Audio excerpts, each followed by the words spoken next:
Hello, beautiful goddesses. Welcome to your temple. And again, it feels like home, doesn't it?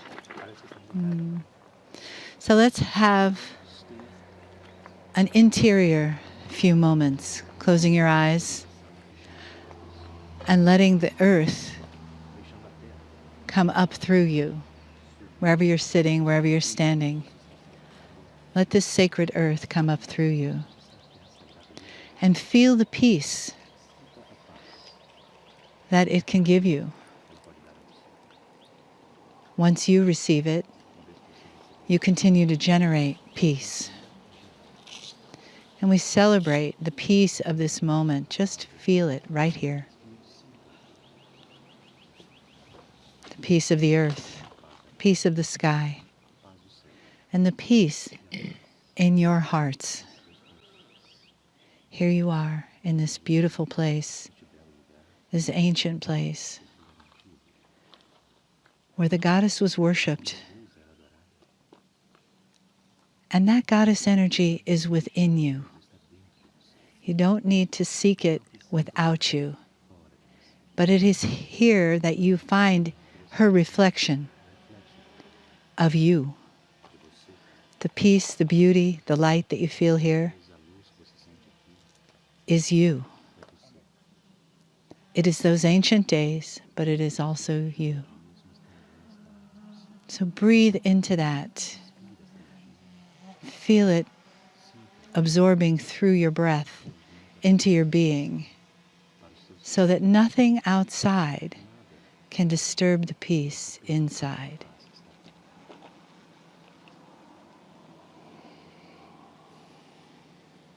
And on this day of balance between darkness and light, find that balance of peace inside. We all have it. Just like we contain the divine masculine and the divine feminine, we contain the balance of peace inside.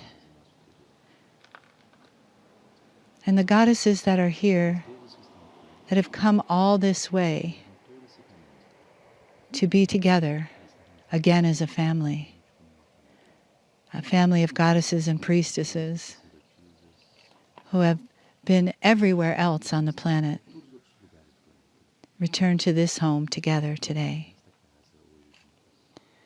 to feel the peace and the joy of being in one of our homes, a temple dedicated to the goddess. Greetings, dear ones. I'm Cryon of Magnetic Service. I want you to take just a moment of reflection, of the validation that I have been telling you for years about history. We told you early on that the women were the shamans, for they were the life givers and the ones that were connected intuitively to the planet. And you see that here, in the years even before the Master of Love, which you call BC. You see Athena, and you see Gaia. And this is how it was. Dear ones, I want you to reflect on this, because this is returning. And what is returning is a more mother-like consciousness for the planet.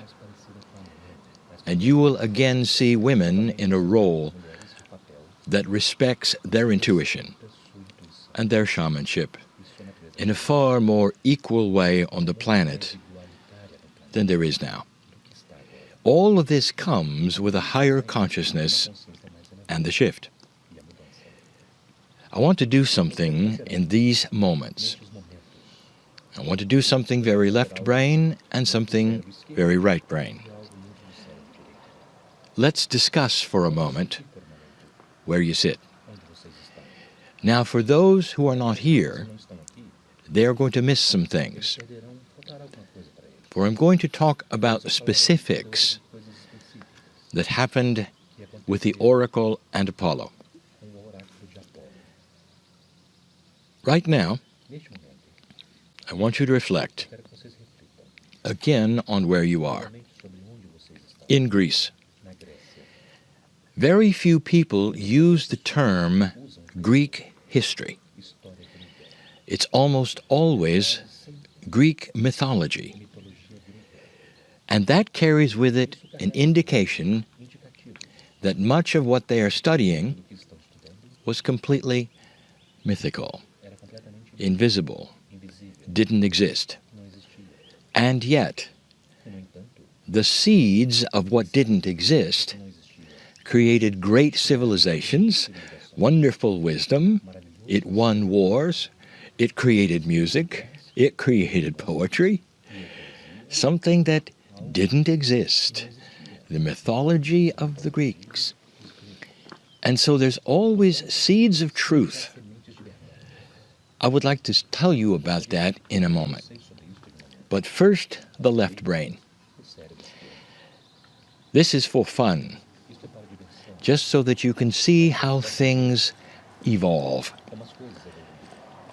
Have you ever had a situation where you told someone a story, and they told the story to someone else, and they told the story to someone else, and then finally you hear your own story a year later, and it's not the story at all? It happens all the time. Can you imagine, over thousands of years, hundreds of years, centuries, what happens to stories?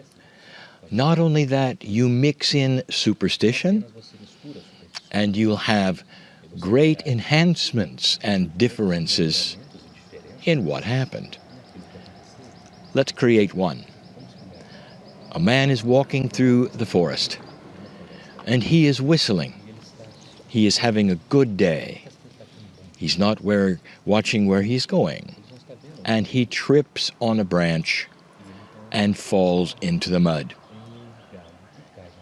He relates this simple story to his friend, who then tells other people and tells other people. Within a few years, he hears his story again. And now the story goes like this. Be sure not to whistle in the forest, because the trees will object, and they will trip you and make you fall into the mud as punishment for whistling. Dear ones, I would like to give you an example of this mythology and also the superstitions. To this day, it is inappropriate to whistle backstage in any theater on the planet. And the reason is because of this effect. It probably has a name for you, but let's call it the enhancements of stories. You have one right here. Apollo and the oracle. You were given all kinds of information about what happened with the oracle. Literally step by step, how the oracle was involved, how the serpent, the python, was involved, how the chasm was involved.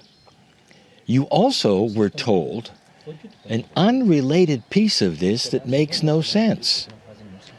You have ice water being poured on a sheep, and the reaction of the sheep affects then what happens with the oracle. Let me present a left brain explanation that could have been. This is a volcanic area. Over 2,000 years ago, even more so. You would walk around and you would see fissures with steam and sulfur-like vapors coming out of them. Now, this is typical of any active volcanic area. Just ask the kahuna, for she has this literally by her house. And in that, you see the scene for the mythology of the oracle. Now let me ask you a question. What happens when you pour cold water down a volcanic fissure? You get hissing. That could have been the serpent.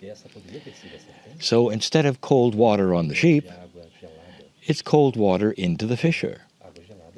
The hissing is the serpent, and the woman, the priestess who interprets the hissing, is interpreting water in heat and the voice of Gaia.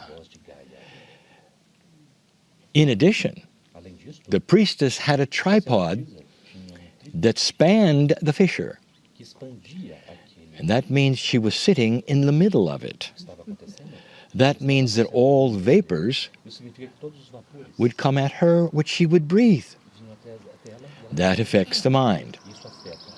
And she would then be able to enhance her message, inappropriately or appropriately, depending upon the amount of gases that came up from the fissure. That may have been the real story. But I'm going to present now something right brain. If this was all mythology, if they were entities that did not exist, how is it that this area and Greece had so much results? They had success in battle. They had poetry, the first notations of music. They had so much here from a mythological source. Or was it? And now we give you the principle. The principle that you see right here in the place of Athena. You have feminine intuition, just like the priestess, delivering intuitive information from the creative source of the planet. It was accurate. Not only that, the humans surrendered their logic and let the priestess say what was to be said. And when you do that as a human being, quite often you get channeling. And the information is accurate. Many times the potentials and the prophecies are accurate. And that is how Spirit honors humanity. Even if they get it wrong of who is talking, Spirit honors them in the asking. Right brain. What are you doing now? I'll tell you this. No matter what belief system you have brought to this circle, dear ones listening to this, no matter what, Spirit is poised in love, ready to answer questions accurately, truthfully. If you come through superstition, you will still get good answers. You see, mythology often leads to superstition, and you will see it in many cultures even this day. Spirit works around that, loving humanity, no matter what they think, no matter what they get right or wrong. The Creator is inside of you. And that is good news. It's positive. The shift that you are seeing now on this planet is going to enhance your intuition. And the women will be the first old souls to feel it. And that is why you're here. It is a full circle, is it not? Can you hear the ones laughing, the divas in the forest, the ones in the land and the ground here, after all this time, realizing that it has come full circle, and they say, it's about time. And so it is.